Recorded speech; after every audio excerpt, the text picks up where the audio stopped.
I'm Phoebe. I'm Rejoice. And I'm Naomi. Girls Talk is going to be us discussing some big topics that we think are really important that maybe don't get discussed enough in society. So how we're going to do it, there'll be a topic in here with a few questions, we're going to pull one out each and we're going to discuss it between us. We've got our biscuits, we've got our brews and we're ready to go.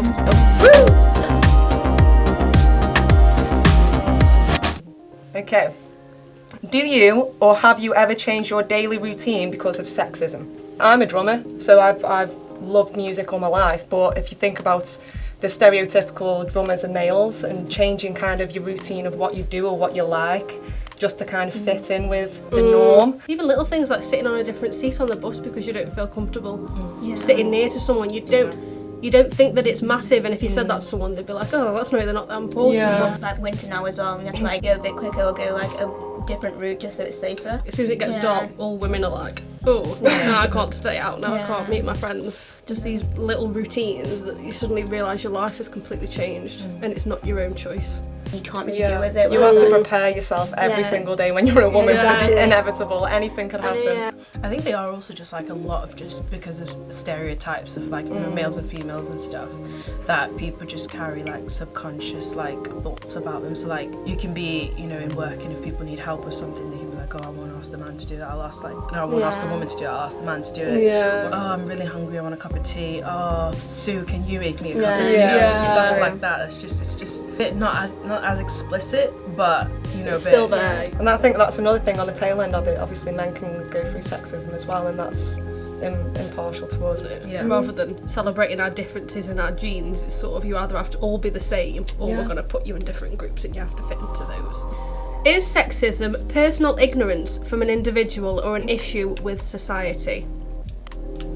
I would say that's probably more societal. I feel like no one's born is sexist. No, because we're all different. We all should, you know, have different help for different things. I think the trouble with personal ignorance is it's so easy to spread because kids are so easy to influence each other. As soon as one little person said it or whatever, they all believe the same thing. They all grow up believing the same thing, and all it takes is one personal ignorance from one parent to pass it down. People can be really stuck in their ways with stuff, and I think that is in terms of pretty much how you're raised and what you've got to deal with. In the grand scheme of things, it probably is society, but only come from one person and one individual's choice to rein everyone against each other or something like that. Who are like second generation or third generation withhold a certain cultural practice or tradition, and I feel like they'll almost lose it if they don't like pass it on, because I feel like it'll be like gone in history with them. So even though this doesn't align with modern day thinking, it's a bit like, well, we don't want to let go of the past and our culture and our tradition either. Much conflict between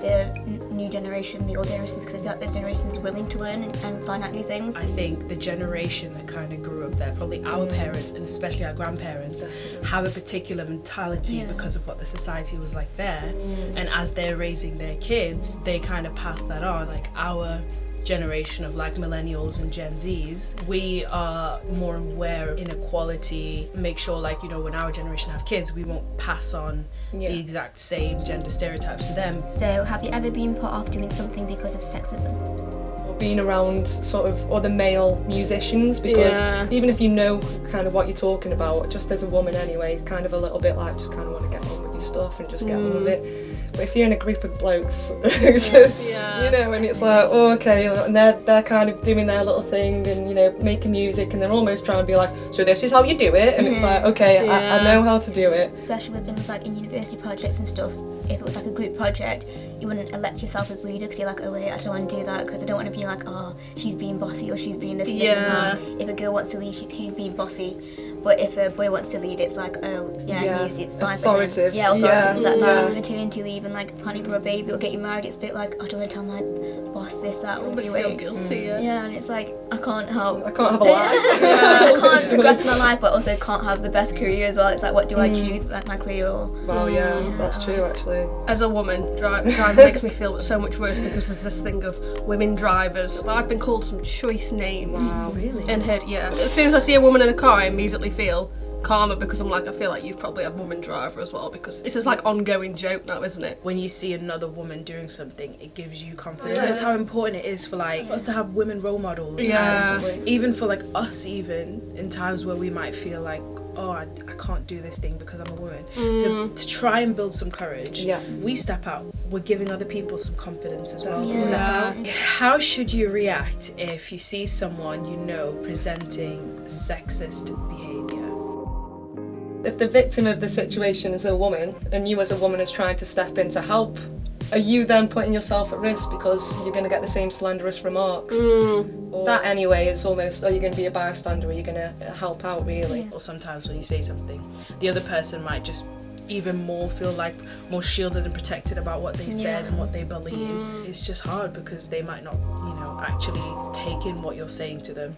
If it's someone you're close to, absolutely say something, because if you're not stepping forward, this carries on, it gets bigger and bigger and bigger, and that's why we're in the position we're in now. All it takes is one person to spread it to another group. That's how wars can start, someone's weird ideology, you know, and a lot of people that are vulnerable enough to think, I just want to be part of a club, I just want to be in a little group. They want to feel wanted and accepted, and in that, somebody has to suffer, and at the moment it's people who have a certain body part that are suffering. It's like you have to pick and choose your battles sometimes, 'cause it's like I either can say something and correct someone, or I just stay silent and you know, hope they figure out themselves that that's not appropriate to say.